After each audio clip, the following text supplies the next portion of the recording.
A new estimate from the CBO reveals that the Trump tax bill could end up costing us and the country far more than originally believed or originally pitched to us.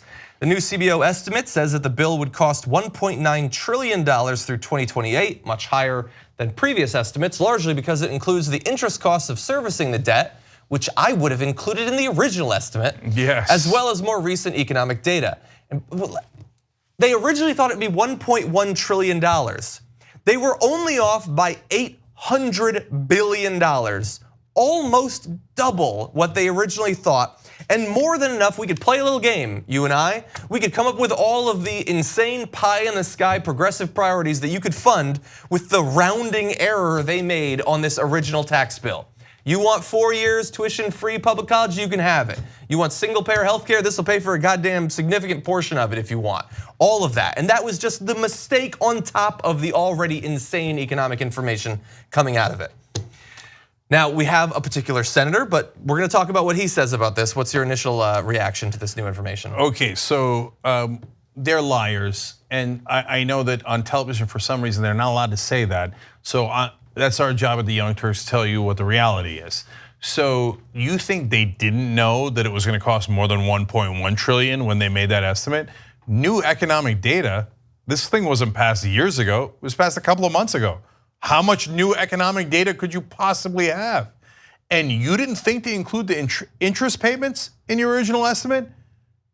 Any amateur accountant, mathematician would have said, oh, the money, well, how are we gonna pay for the money? That goes in the deficit. Well, wouldn't we have to pay interest on that? Shouldn't we include that in the bill? Of course you should include that in the bill.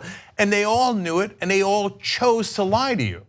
And then now they're flummoxed as to why it's not popular in the country.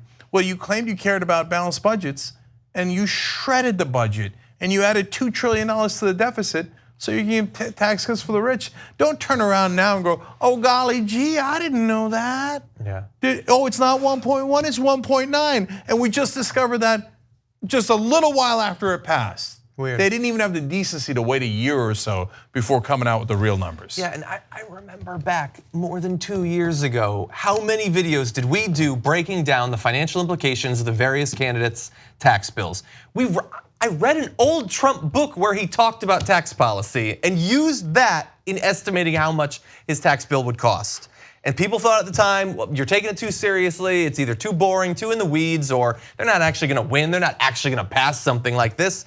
And it took a couple of years, but they actually did it. And now this $1.8 trillion is not just $1.8 trillion being given to the wealthiest people in the country. It is a justification to cut everything they don't like for the next 6+ years. Any progressive priority, any part of the social safety net, any entitlement program or any of that. Medicare, Social Security. Medicare, Social Security. I mean, come on, we got it $1.8 trillion. We got to balance the books now. I mean, sure, we can give a whole bunch of money to the military. We can do that. We can give a bunch of money to the rich. We can do that. But we got to make ends meet. So all of your progressive priorities, those are going to get the axe now. That is what I was warning about for literally years on this program. This is what they promised they would do if they got into power, and what do you know, they did it. So even you just made a rounding error. It's actually 1.9, not 1.8 trillion. That's true. That's $100 billion. That tiny little error that John just made is $100 billion that could give you free college education for every kid in the country. That tiny little rounding error. That I made. Right. On top of theirs. So,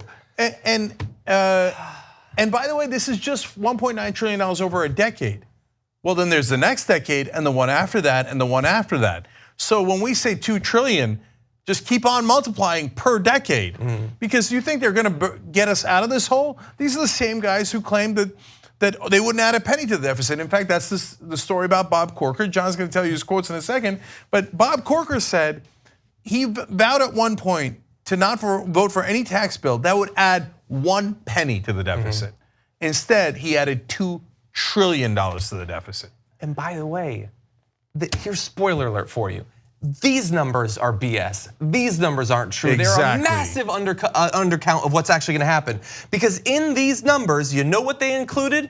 They included their Hogwarts wizardry of, well, they say this is gonna make the economy stronger, so we'll factor that into how much it's gonna cost. Except that that never actually happens. You never get trickled on the way that they say you're going to. So add all of that, their ridiculous assumptions about economic growth, are making this seem cheaper than it's actually going to be. It's already in 2 months risen by $800 billion. What is gonna happen over the next 10 years? God only knows how much this is gonna end up costing. That's exactly right. Last thing before we finally get to the Kroger quote. They assumed great economic success to get to these numbers. Preposterous, totally unrealistic economic success. And then you only lose $1.9 trillion. But they're not gonna get that kind of success because this doesn't do it. It sucks the money out of the economy. The rich put it into savings, bless their hearts for saving the money, but it doesn't recirculate in the economy. Whereas, for example, if the middle class got it, they have to spend it right away. Then they buy things and it recirculates, and all of a sudden you have economic growth. This will not lead to economic growth. The only good news that comes out of any of this is that there will be a political revolution before any of this happens.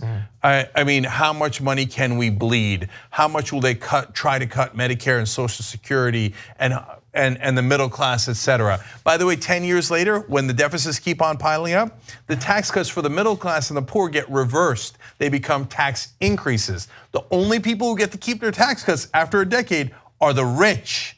That's written into the bill. Before that, we'll have a political revolution. I hope. But we're gonna reverse this. We're gonna reverse this.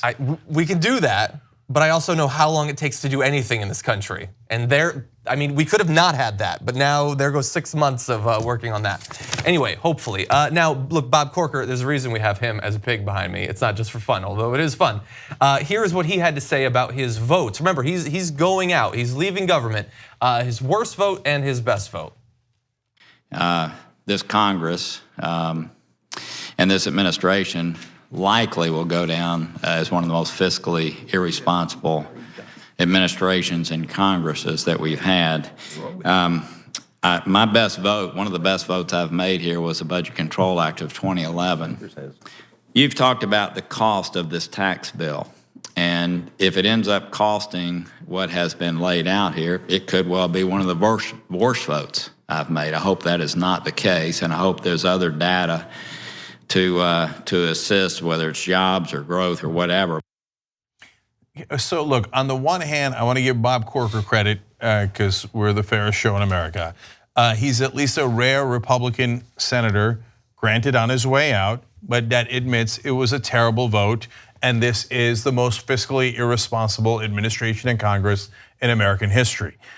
So all the propaganda you ever heard about the Republicans caring about the deficit, it was always a lie. It was always a ruse for tax cuts for the rich. Okay, fine, and I do give him credit for that. On the other hand, Bob, you're a smart guy. You're a successful businessman. You really didn't know. You didn't know the assumptions that went into that original $1.1 trillion deficit. You didn't know they didn't put the interest rate in there. You didn't know that you weren't gonna hit those economic numbers. You don't know today that it's not 1.9 trillion, that it's not gonna get better, it's gonna get worse. You know that. You knew that when you signed it, and there was a world of pressure. All the donors and all your colleagues said, Bob, don't screw this up. All of our careers depend on us delivering for our rich donors, and you did what they told you to do. Because as a senator, you haven't been your own man. Just like the rest of them, you've been an errand boy. You did a nice job as an errand boy delivering for your donors.